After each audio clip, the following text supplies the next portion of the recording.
नमस्कार दोस्तों, मैं हूं दिनेश के वोरा। स्वागत है आपका डेली न्यूज इंडिया 1.0 में। दोस्तों, 45 दिनों के अंदर अंदर भारत से इस नए साल में फॉरेन इंस्टीट्यूशनल इन्वेस्टर्स ने करीब करीब 1.25 लाख करोड़ निकाल लिए। 1.25 लाख करोड़ छोटा अमाउंट नहीं है, बहुत बड़ा अमाउंट है। हालांकि उसकी जगह पे जो डोमेस्टिक लोग थे वो तो आ गए, उन्होंने फिलअप किया।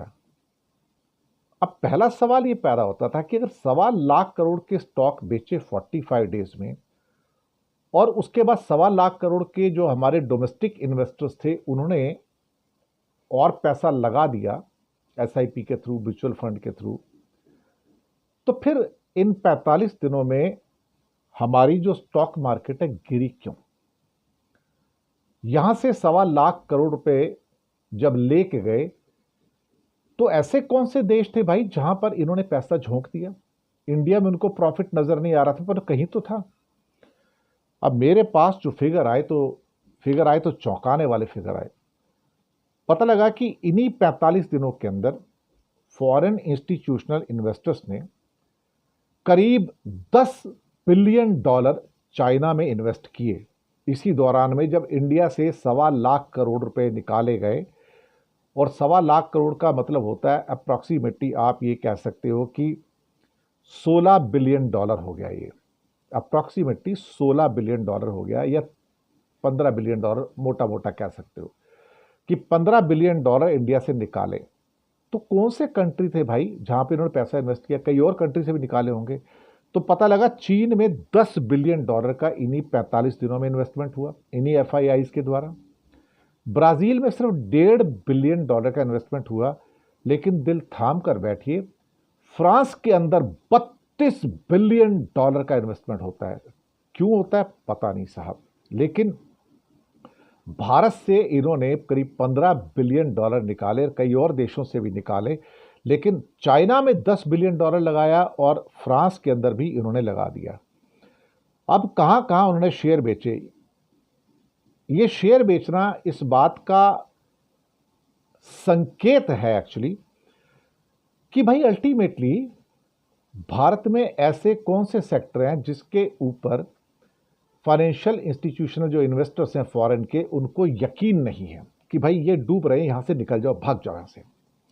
सबसे ज्यादा इसमें फाइनेंशियल सेक्टर के अंदर 5,344 करोड़ की बिक्री की।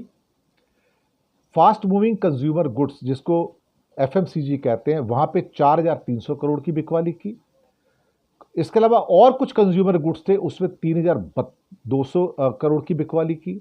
ऑयल एंड गैस में 2,400 करोड़, कंज्यूमर सर्विस में 2,200 करोड़, टेलीकॉम में 2,300 करोड़, हेल्थ केयर में 1,500 करोड़, आईटी में 690 करोड़, केमिकल 325 करोड़, सर्विसेज में 250 करोड़ की इन्होंने बिकवाली की है साहब।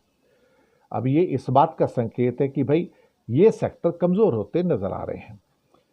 अब मुझे नहीं समझ में आता कि ऐसा हुआ क्यों है, लेकिन भारत के अंदर जो घटता हुआ विश्वास था वो अपने आप में पूर्ण रूप से निकलकर बाहर आया। ये एक कारण था कि इंडिया में एफआईआईज ने पैसा निकाला, हालांकि डोमेस्टिक इन्वेस्टर ने पैसा डाला, फिर भी हम क्रैश हो रहे हैं। और पिछले 1.5 महीने के अंदर काफी हद तक हमारी गिरावट आई है स्टॉक एक्सचेंजेस के अंदर। तो ये कारण हो गया कि पैसा निकल क्यों रहा है। पैसा इसलिए निकल रहा है कि उनको यकीन नहीं है कि भारत में अब पैसा बनाया जा सकता है, क्योंकि भारत में जो अर्थव्यवस्था है वो अब नीचे जा रही है। भारत में जो अर्थव्यवस्था है वो अब नीचे जा रही है, ऊपर नहीं जा रही है। और जहां से उनको इन्वेस्टमेंट करके पैसा नया निकल सकता है उन कंट्रियों में अब ब्राजील है, चाइना है और खास तौर से फ्रांस है। सबसे हैरान करने वाली बात इसमें चाइना की है कि जब चाइना का लोग फातिया पढ़ रहे हैं कि चाइना बर्बाद हो गया, और वहीं पे चाइना अट्रैक्टिव लग रहा है फॉरेन इंस्टीट्यूशनल इन्वेस्टर्स को कि वहां जाके पैसा लगा दिया जाए।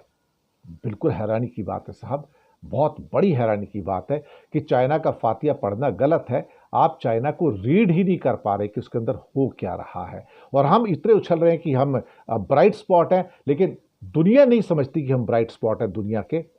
चाइना को वो समझते हैं ब्राइट स्पॉट है, जबकि हम समझते हैं कि चाइना इस टाइम डार्क स्पॉट है।